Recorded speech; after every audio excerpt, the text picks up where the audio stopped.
حضرت سیدنا صدیق اکبر رضی اللہ تعالیٰ عنہ حضرت علی کرم اللہ وجہ کریم کو دیکھ کر دور سے دیکھا، علی آ رہے ہیں، مسکرائے، ہنس سے مسکرائے،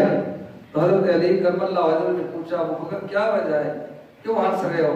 مسکرا رہے ہو؟ آپ نے فرمایا علی میں اس لیے مسکرا رہا ہوں کہ حضور نے فرمایا قیامت کا دن ہوگا، میدان حشر ہوگا، اور حضرت علی شہر خدا کو اختیار ہوگا، جس کو جنت کا ٹکٹ دے وہی جنت میں جائے۔ میں مسکرا رہا ہوں آپ کو دیکھ کر۔ حضرت علی کرم اللہ وجہ قریب مسکرائے، انہوں نے فرمایا تم مسکرائے ہو، تم نے میرا راز کھولا ہے، اب میں بھی تمہارے اوپر مسکراؤں گا بھائی، اور راز بھی تمہارا کھول دوں گا۔ حضور نے یہ جو فرمایا ہے دوسری بات بھی حدیث کو پورا کرو۔ حضور نے فرمایا کہ قیامت کا دن ہوگا، میدان حشر ہوگا، اے علی تمہارے ہاتھ میں ٹکٹ ہوں گے جنت کے، اور تو نے جنت کا ٹکٹ اس کو دینا ہے جس کے دل میں صدیق اکبر اور فاروق اعظم کی محبت ہو، جس کے دل میں ابو بکر اور عمر کا بغض ہو، اس کو ٹکٹ دینے کا اختیار بھی تمہیں نہیں ہے، اس کو ٹکٹ نہ دینا، مشروط کر دیا ہے۔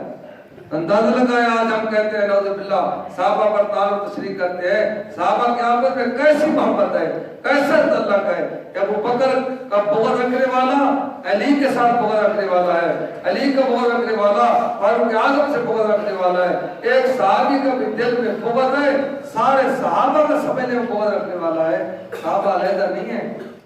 اسلام کے سب سے پہلے نمازی، سب سے پہلے مومن، سب سے پہلے مسلم، اور سب سے پہلے خطیب بھی صدیق اکبر رضی اللہ۔ آج تو خطاب بڑا آسان ہے، خطاب کریں، تقریر کریں، پیسے ملتے ہیں، نعرے لگتے ہیں، لوگ بڑا اچھا کہتے ہیں، لیکن اس وقت خطاب جس وقت اپنی جان جو ہے وہ دشمنوں کے حوالے کرنا مقصود ہے۔ اگر تم ایک منٹ کے لیے بھی ممبر پہ آؤ گے،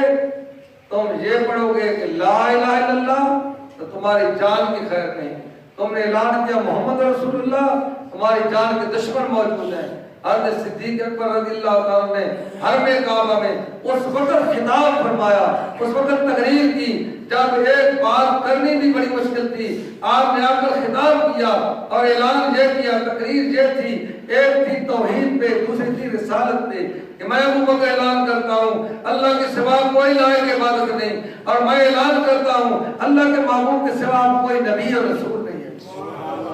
اللہ کا نبی سچا رسول ہے۔ تو کفار جو ہے وہ انہوں نے حملہ کر دیا صدیق اکبر پہ، مار مار کر آپ کے جسم کو اور چہرے کو اس طرح کر دیا کہ زخمی ہو گئے آپ، مگر آخر تک آپ جو پوچھتے، آپ گھر جاتے ہیں، والدہ پانی پلاتی ہے، انکار کر دیتے ہیں، کھانا دیتی ہے، انکار کر دیتے ہیں، دوا دیتی ہے، انکار کر دیتے ہیں، اور آپ بار بار پوچھتے ہیں میرے محبوب محمد مصطفیٰ آمد مجتبیٰ صلی اللہ علیہ وسلم کا کیا حال ہے؟ جب تک ان کی خیریت مجھے دریافت نہ ہو میں پانی کا گھونٹ بھی نہیں پیوں گا، کیونکہ میری زندگی ان کے قدموں پہ قربان ہو جائے۔ وہ ہیں تو ہم زندہ ہیں، وہ ہیں تو ہماری عزت ہے، وہ ہیں تو ہماری شان ہے، وہ نہ ہو تو ہم نہیں ہوں گے، ہماری ضرورت